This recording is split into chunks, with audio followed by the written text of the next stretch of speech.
Hello students, welcome back to Vandana's tutorial. आज हम करेंगे middle school English grammar and composition Wren and Martin इस book का यूनिट 3 का chapter number 6 kinds of pronounce.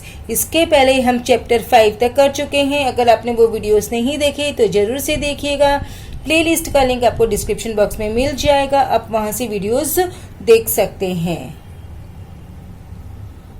Chapter start करने से पहले आपसे एक छोटी सी रिक्वेस्ट, आप अगर मेरे चैनल पे पहली बार विजिट कर रहे हो तो या फिर मेरे चैनल को सब्सक्राइब नहीं किया है तो प्लीज़ इसे सब्सक्राइब जरूर से कीजिए और साथ साथ में वीडियो आपको कैसा लगा वो कमेंट करके ज़रूर बताइए। वीडियो को लाइक कीजिए और साथ में वीडियो को हाइप भी ज़रूर से कीजिए। सो हम स्टार्ट करते हैं चैप्टर 6 काइंड्स ऑफ प्रोनाउंस। अब हमें ये तो पता है कि काइंड्स ऑफ प्रोनाउंस कौन कौन से होते हैं, क्योंकि हमने ये बहुत पहले भी पढ़ चुके हैं। तो पहले हम देख लेते हैं कि प्रोनाउंस क्या होते हैं। तो प्रोनाउंस वो वर्ड्स होते हैं जो हम नाउन के बदले यूज करते हैं। कौन से वर्ड्स होते हैं? वो वर्ड्स होते हैं जो हम नाउन के बदले यूज करते हैं। Words which we use instead of nouns are called pronouns, जैसे he, she, himself, herself, myself, ourselves, they, him, her, all these are pronouns. Now here we are going to study kinds of pronouns. बच्चों, ये जो chapter है वो हम 2 parts में करेंगे।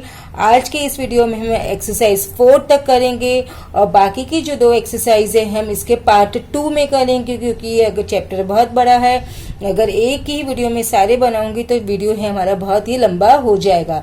तो आप दोनों पार्ट्स जरूर देखिएगा, आपको डिस्क्रिप्शन बॉक्स में लिंक मिल जाएगा पार्ट 2 का भी और प्ले लिस्ट का भी। सो read this sentence. Did I not tell you to be punctual, Rama? We should always speak the truth. Why are you crying? Are you afraid of me? Let us go for a walk. Some men are not honest. They steal things. Open this box. It is locked. You, he, she and I will do it together. The pronouns in the above sentences stand for the names of persons or things. Such pronouns are called personal pronouns. अब ये जो हमने यहाँ पर जो italics words में लिखे हुए हैं, जैसे I है, you है, us है, he है, she है, ये सब किसके लिए यूज किए गए हैं? ये किसी पर्सन के लिए या फिर किसी थिंग्स के लिए यूज किए हुए वर्ड्स हैं। तो इसके लिए हम इसे क्या बोलते हैं? Personal pronouns. So personal pronouns वो वर्ड्स होते हैं जो कि किसी पर्सन या किसी थिंग्स के लिए यूज होते हैं। A pronoun referring to the person speaking is said to be the first person, such as I, me, we, us. अब जो प्रोनाउन जो किसके लिए यूज किया जाता है? जो पर्सन स्पीक कर रहा है, यानी स्पीकर के लिए जो यूज कर रहा है, आई, मी, तो ये क्या है? हमारा फर्स्ट पर्सन। मतलब अगर मैं आपसे बात कर रही हूं तो जो वर्ड्स मैं अपने लिए यूज करूंगी वो फर्स्ट पर्सन होगा, और मैं आपसे बात कर रही हूं तो जो मैं वर्ड्स आपके लिए यूज करूंगी, यू, योर, तो वो क्या होगा? सेकंड पर्सन होगा। और अगर मैं आपसे मेरी फ्रेंड के बारे में बात कर रही हूं कि ही, शी, दे, तो वो क्या है? Third person. अगर मैं आपसे बात कर रही हूं तो मेरे लिए जो मैं वर्ड्स यूज करूंगी वो मैं फर्स्ट पर्सन हूं, और आपके लिए जो मैं यूज करूंगी वो आप सेकंड पर्सन हो। अगर मैं आपसे अपनी फ्रेंड के बारे में बात कर रही हूं तो जो मेरी फ्रेंड है वो क्या है? Third person. A pronoun referring to the person spoken to is said to be the second person. जैसे आप, अभी मैं आपसे बात कर रही हूं तो आप second person, you.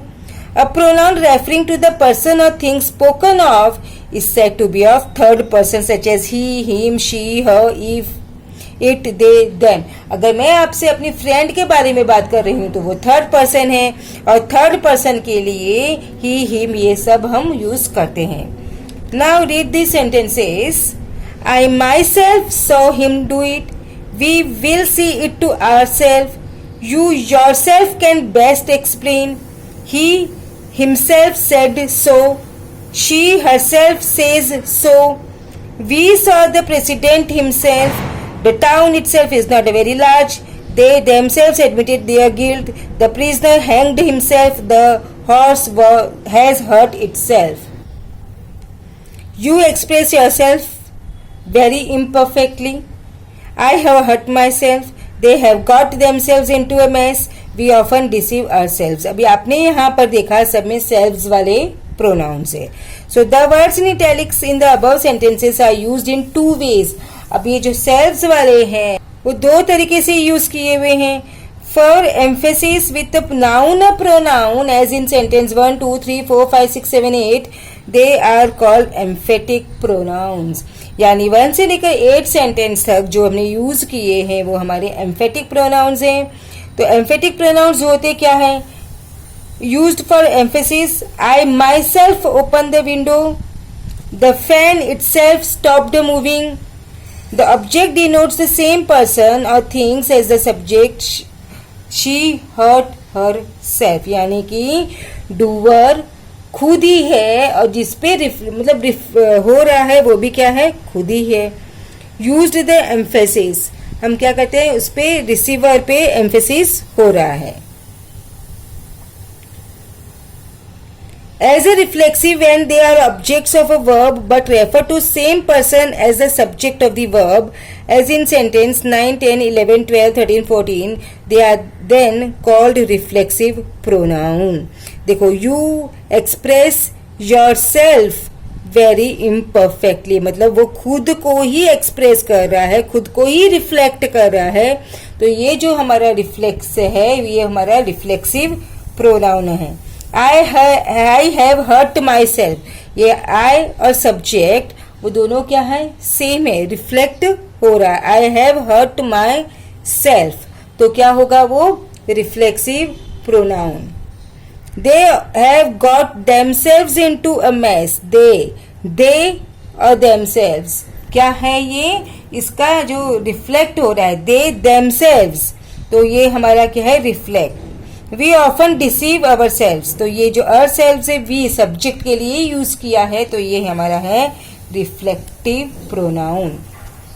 As reflexives when they, तो हमने क्या ले, whom did the prisoner hang? Himself. Prisoner ने किसको हैंग किया? खुद को. तो रिफ्लेक्ट हो रहा है, जो एक्शन वो खुद पे ही हो रहा है, सब्जेक्ट पे ही हो रहा है, तो वो क्या है? Reflexive pronoun.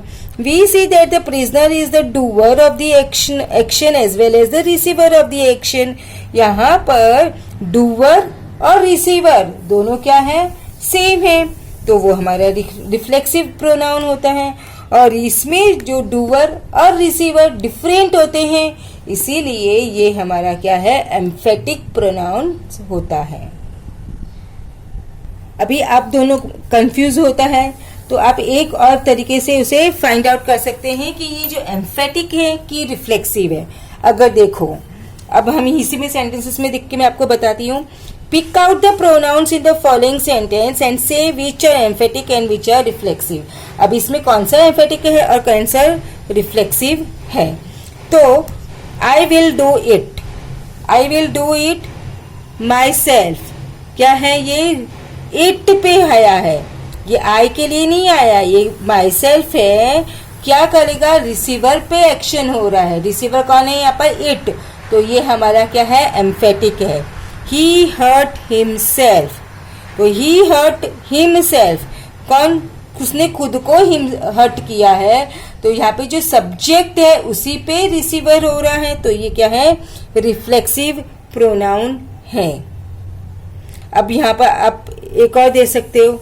अब मैं यहाँ पे से अगर सेल्फ हटा दूं, आई विल डू इट, ये जो सेंटेंस है वो मीनिंगफुल है कि मीनिंगलेस है? आप सोचो.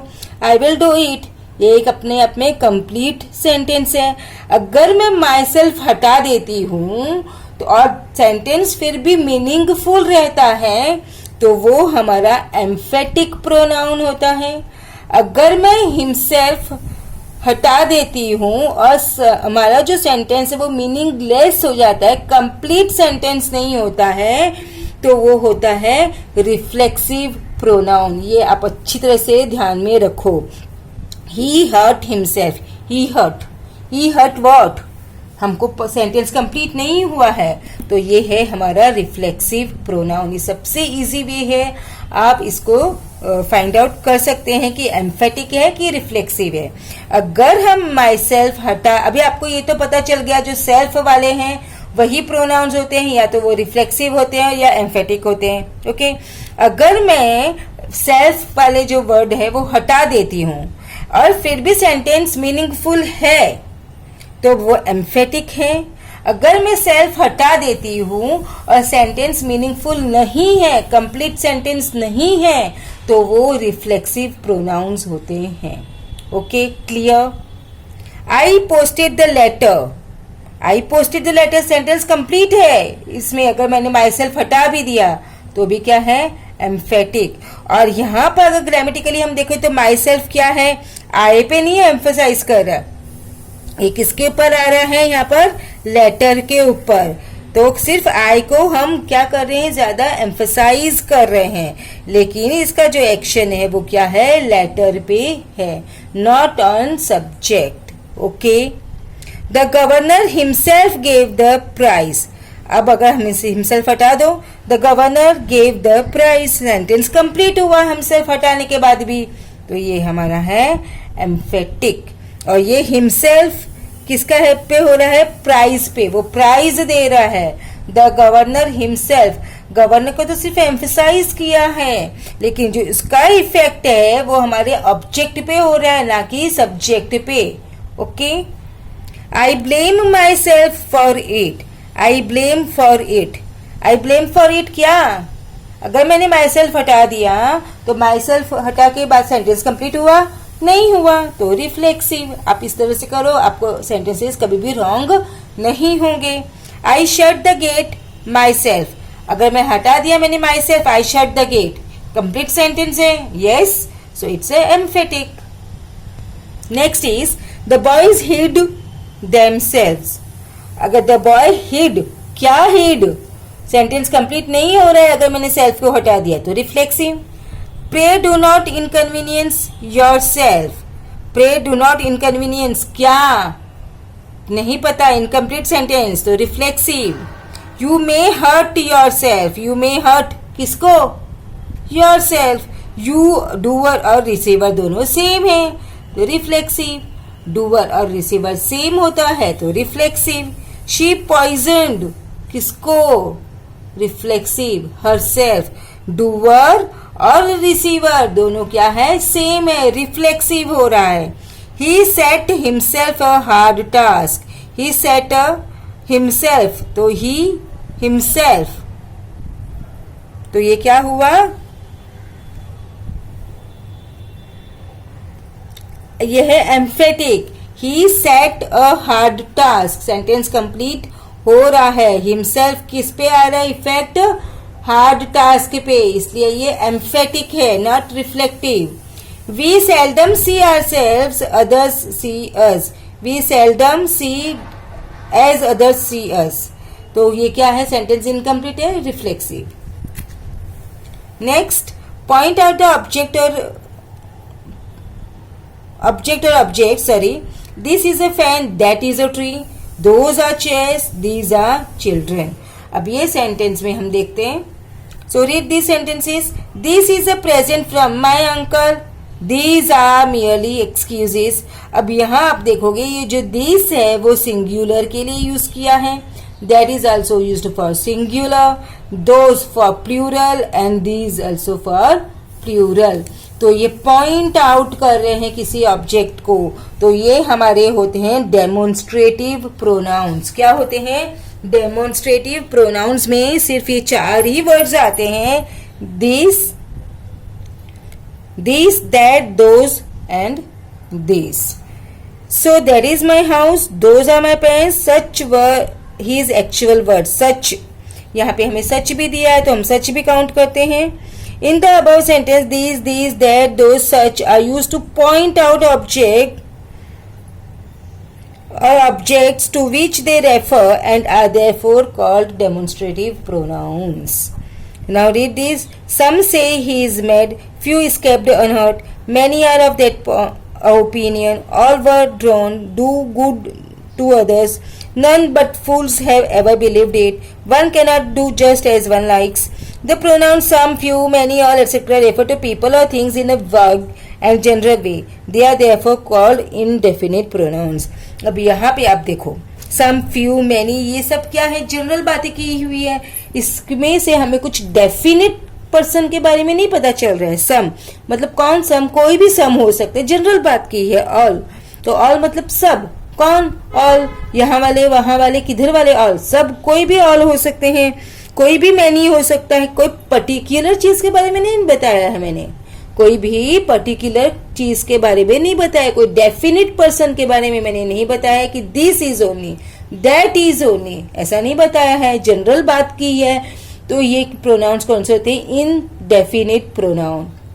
नाम से पता चलता है इनडेफिनेट, क्योंकि कोई भी डेफिनेट नहीं है, कोई भी पर्टिकुलर थिंग नहीं है, कोई भी पर्टिकुलर पर्सन नहीं है. तो ये क्या है हमारा indefinite.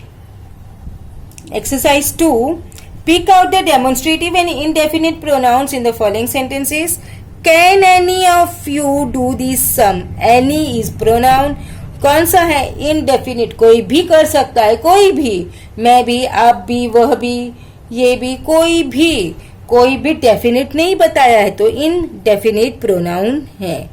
This is my book, that is yours, यह मेरी बुक है, वह तुम्हारी बुक है. पॉइंट आउट किया है, बताया है तुमको, पॉइंट आउट किया है, तो ये हमारे हैं डेमोन्स्ट्रेटिव. वैसे भी आपको ध्यान में रखना है, डेमोन्स्ट्रेटिव में यहाँ पे हमें सिर्फ 5 ही वर्ड्स दिए हैं, this, these, that, those and such. वही हमारे क्या होते हैं, डेमोन्स्ट्रेटिव प्रोनाउन है, और बाकी के हमारे डेमोन्स्ट्रेटिव प्रोनाउंस नहीं है. One hardly knows what to do. One कोई भी, not a particular person, so indefinite. None again indefinite. None can tell how it happened, कोई भी नहीं बता सकता, मतलब कौन, कोई नहीं. Give me one of those मतलब यह, तो demonstrative. No need to fear that, again it's a demonstrative. Some were paid in gold, some in silver. Some कौन, सम हमें नहीं पता, कोई भी वो सम हो सकते हैं, जो कुछ लोग हैं वो कोई भी हो सकते हैं, तो indefinite. These mangoes are not ripe, send us some rice ones. So some कुछ भी, तो indefinite. And these, ये these हमारा क्या है बच्चों, demonstrative. These mangoes point out कर रहे हैं, these. So these is demonstrative and some is indefinite because we do not know particularly which mangoes. One cannot help smiling at what he sees. One again indefinite. आपको समझ में आ गया अभी क्यों है वन इनडेफिनिट. कोई भी हो सकता है ना वन, मैं भी हो सकती हूँ, आप भी हो सकती है, आपकी फ्रेंड हो सकती है, मेरी फ्रेंड हो सकती है, कोई भी हो सकता है. This is certainly a mistake. This यह पॉइंट आउट किया है, so again it's a demonstrative. I hope it's clear. indefinite and demonstrative pronouns. Now read these sentences. Each of the men received a reward. Either of you can go. Neither of the assertions is true. Each, either, neither are used with reference the number of persons or things once at a time. अब यहाँ पर each, either, neither, ये क्या है, number of persons हमको पता चल रहा है. each मतलब हर एक, either मतलब दोनों में से, neither मतलब दोनों में से कोई भी नहीं. तो ये क्या है, डिस्ट्रीब्यूटिव प्रोनाउंस. कौन से हैं, डिस्ट्रीब्यूटिव, आपको ध्यान में रखने हैं. ओके, नाउ नेक्स्ट, ये हमारे इंटरोगेटिव सबसे इजी है. जो भी WH क्वेश्चन वर्ड्स होते हैं वो हमारे इंटरोगेटिव प्रोनाउंस होते हैं. Who, whom, where, what, which, all these are interrogative pronouns. So who broke this window? What shall we do now?